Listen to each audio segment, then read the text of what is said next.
Welcome to Tracking the Wolves. I'm Associate Athletic Director Zach Flackus, and joining me today is our head soccer coach, Steve Kehm. Coach, how are we doing today? Doing well, thanks. Have you got a chance to watch a little bit of the World Series? I have. In fact, I've had an opportunity to watch almost every game, and it was kind of nice last weekend when we were on the road in Duluth. We were able to sit up in the hotel room and watch the games, so it's been fun. Well, if nothing else, they've been very interesting games. St. Louis, Boston. Going to come down to one of those traditional World Series where, it's going to be a pitching battle, I think, these last couple games. We'll see how it works. I think it'll go 7 games, and like you said, interesting, the interference call on third and a bunch of one-run games, and Uehara has just been lights out. So yeah, fun to watch. Fun to watch. We're talking Wolves soccer today. We're really winding down our season. We've got 2 matches left. Let's back up a little bit. Had a huge road trip this last weekend. I look outside today and we've got some snow on the ground, but we've actually had pretty decent weather. We've had some wind, but we haven't really had to worry too much about snow and rain yet.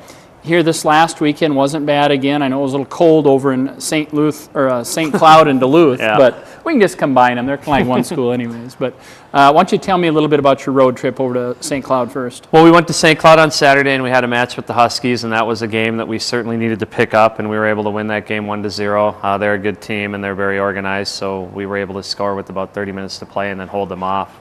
They had few solid chances, but at the end of the day, the kids were able to keep the ball out of the net. We won that game 1-0, and then the next day we went up to Duluth, and you mentioned the weather. This fall, the weather has been extremely mild. I mean, even in Duluth that day, it wasn't that cold. It was probably in the mid-40s. The wind wasn't blowing. The sun was shining. Went up there, another quality opponent, and they won that game 2-1. So we head into this weekend with 2 games left against Minot on Friday at their place, and then we come home Sunday to play Mary. And talking about that St. Cloud game and how pivotal that was in your season, that was a team that you're just fighting, back and forth with as far as getting into the playoffs, getting into the conference tournament. Tell us a little bit about that game. I mean, 1-0, there was a disallowed goal at the end. It was at their facility. They got a little home field, but you come out with the win. That had to be a good match for you. Yeah, it was a good win, and again, 2 even teams, and if we played 10 more games, I'm sure we'd probably split as well. I think 2 of the last 3 times we played, it's been a draw, and then they've beaten us and we beat them. So very evenly matched teams, and like you said, there was a goal that was called back on a foul, so that could have tied it up and sent it to overtime. So it was a nip-and-tuck match, and we feel very fortunate to have won that match. Well, and the other nice thing is I think you're seeing your team mature as the year went along. Started off the season really hot. You get into the middle of your season, and this is college soccer at a Division II level. You're playing a lot of young athletes. And in the middle of the year, we kind of stumbled a little bit. Do you think some of that was maybe a little bit of inexperience and maybe the parameters of what they're playing for and what they're playing at, getting to a little bit of them? Yeah, I think that, and then also just understanding the process of trying to do the same thing each and every day to get the results on the weekend. And I think when you have success right away and you're a younger player, maybe you lose sight of what you did to have that initial success, and it dips. And then there's everything to factor in. There's injuries and there's kids getting tired, like you said. So it was a multitude of things, but we certainly did start high and then went down a little bit, and I'm glad to see that we hadn't peaked and we're kind of working our way back up and playing some pretty good soccer right now. Well, and that is important when you're playing soccer the way it is. Now we've got another obstacle that a lot of these high school athletes that are now freshmen or even sophomores in Northern, they maybe haven't practiced in snow before or had to put up with the elements we got today. Last night we got a couple inches of snow on the ground. It doesn't look like it's really going to melt much today. How will this impact your practices? Well, if we have to, we'll come inside. If not, we'll go outside. But I also think we have a very unique group of kids. Like one of our players this morning who's from Texas came over to the office and was just excited that there's snow on the ground, and her comment was it makes everything look so pretty, and she wants to get out there. And so I think they'll have a good attitude about it, and we'll do what we have to do. I spoke with grounds crew a little bit earlier today, and it sounds like they're going to get out with the Bobcat and try to clear the training area, so we'll be able to get out there and knock a ball around today. Well, and then on the opposite extreme from Texas, I know you got a couple athletes from Alaska. Right. This is probably like home for them. Right. I suppose Bobby's played in this before. Well, both Bobby and Ed, I spoke with them a little bit about it, and they said they're used to, snow on Halloween. Every year when they were little kids, you bundle up and you go out for Halloween, and there's snow on the ground, so this is nothing new to them. By this point, they've played in this. And the only difference, I guess, up there in Anchorage where they're from is they play all their high school games in a dome. Oh, sure. But they train in this, and they're accustomed to playing in it. You said you got these 2 games coming up. You got Minot this weekend. Tell us a little bit about Minot State and what your game plan is or what your scout is on Minot.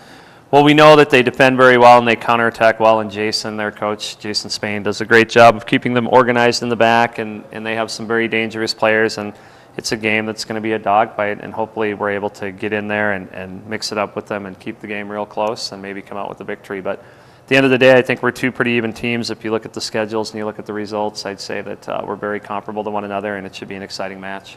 You know, and then we're going to end our home season 2 days later. You're going to host University of Mary. Here, I know as a coach, you can't really look forward to Mary, but you've kind of got to prepare for two teams when you play them on that close together at the end of the season, don't you? A little bit, but you know, what we've been doing all year is just focusing on our first opponent of the weekend and then worrying about the second one the night after that game. So, you know, really right now our focus is on Friday, and fortunately this week, because that game is on Sunday, we can come home on Saturday and focus a little bit on Mary, as opposed, for the viewers that don't know, all of our matches all year have been Saturday, Sunday. This weekend's Friday, Sunday, so it gives you that extra day. Well, which is nice, gives your kids, like you said, that ability to play their final game of the year at home in the regular season anyways. You know, we're filming today up in our weight room, the new addition of the Barnett Center. We've got the equipment and some athletes working out behind us. How does a facility like this impact your student athletes and their ability to train?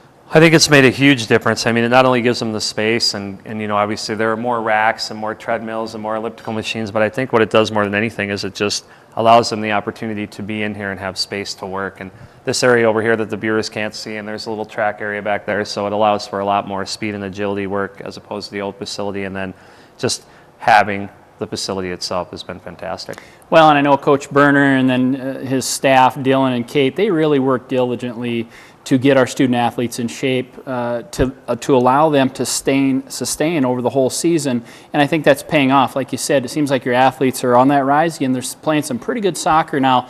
And soccer, unlike really any other sport besides track and field, the longer that season goes, just the more pounding your body takes, and then you're out in the elements, the ball's frozen, the ground's frozen, really takes an impact on an athlete's body. Absolutely, and the whole dynamics of understanding that, for me, I'm constantly being educated, but like you said, the strength and conditioning staff does such an excellent job with that. And, you know, when I started here in '98, there were only 2 teams lifting weights, and that was football and men's basketball. And it's become very important and paramount in the athletes' training, so it's really nice to have the facility and the people that know how to do the right things within the facility. And like you said, I think at the end of the day, it really benefits the kids.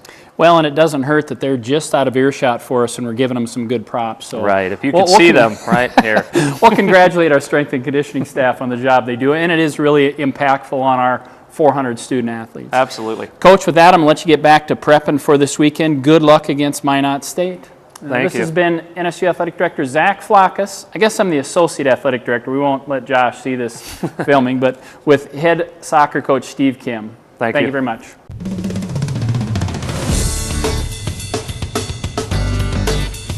I love learning.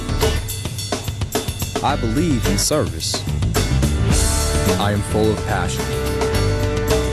I embody sportsmanship. I trust in my resourcefulness. I like balance. That's why I chose it. I chose. I chose Division II. Welcome back, guys. And this week on the show we have the Shaina Stein. Shaina, how's it going? Good. I'm good. How are you? I'm great. So, how's the season been going so far for the soccer team? The season has been going quite well this year. It's gone a lot better than the past few years, which is really good. Something that we've really been working for, and now it's kind of working in our favor. Awesome. So what position do you play? I'm a goalkeeper. A goalkeeper. Yeah. So for anyone out there that doesn't know your responsibilities, what are they on the field?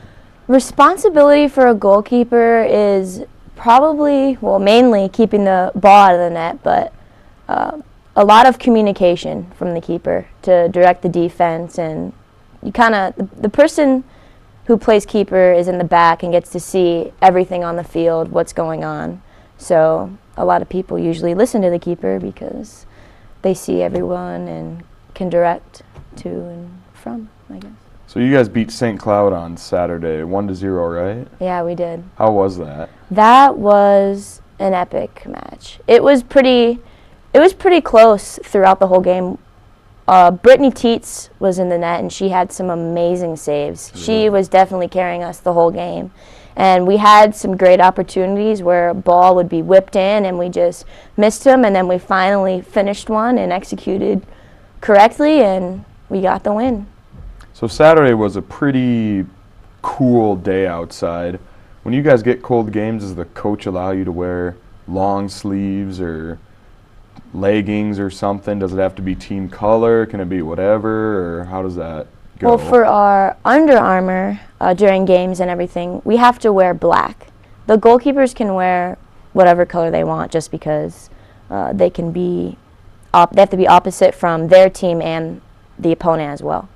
So the players have to wear black Under Armour, and before the game, while we're warming up, we have warm-ups. They're like knee-high, kind of like that. And then this is actually our warm-up jacket, what we warm up in. Yeah, it's pretty sweet. It says our initials on the side there, Shaina Stein. Personalized, nice. Yeah. Northern. All right. Yeah. So you're a goalkeeper. Have you ever had a penalty kick on you in a game this year? I did. It was actually against Winona State. That was this year. It was a couple games back. It was actually within the first 30 seconds of the match. A girl was coming in for a 1v1, and I didn't know. She would have scored if I wouldn't have gone for her, so I just dove right on her and I took her out. And they gave me a yellow card. Wow. And they set up the PK, and I always do this thing when I get penalty kicks where I try to get into their head, and because usually when you get a penalty kick, they're like, they just want to get it over with, oh, it's easy goal, just get it over with and keep playing.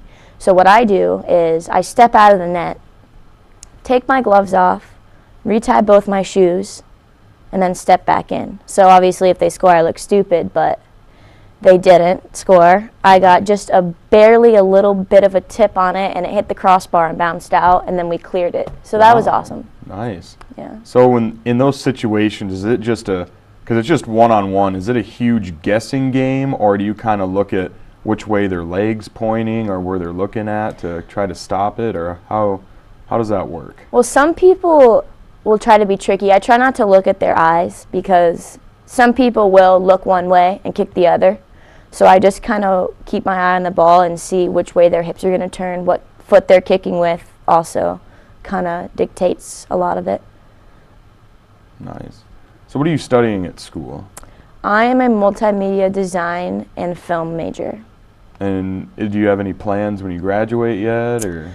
My plan is, well, my uncle is an animator for Disney Animations. He's made movies like Brother Bear, Meet the Robinsons, and the most recent movie he's made was Tangled. It's the Rapunzel movie. So all the sound that you hear in the movie, he put in and edited and all that. And my cousin, who's actually she's 5 years old, his daughter, was the voice of the little Rapunzel in the movie. Really? The little kid, yeah, as a child. So that was really cool. So after graduation, I plan on going to do what he does and hopefully work with him. But I really want to be an actress, so I'm kind of going to school for my plan B. So if it doesn't work out, I have a degree.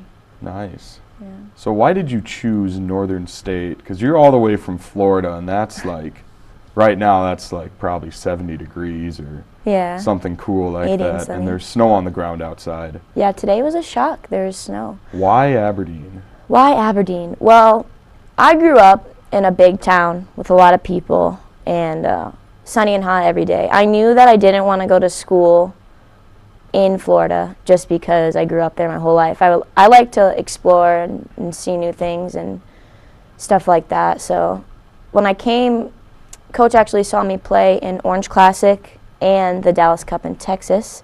Orange Classic is in Florida. And he recruited me, so I came, and I thought it was cool that, because I haven't really been around snow. So I thought that would be a cool thing to do and experience. And the town is really small, so I figured small classes, small town, would probably be better for me to get my education here, and it worked out well. So you're happy with the decision? Yeah. It's awesome. Good stuff. Yeah. Well, that is Shaina Stein, folks, and we will be right back.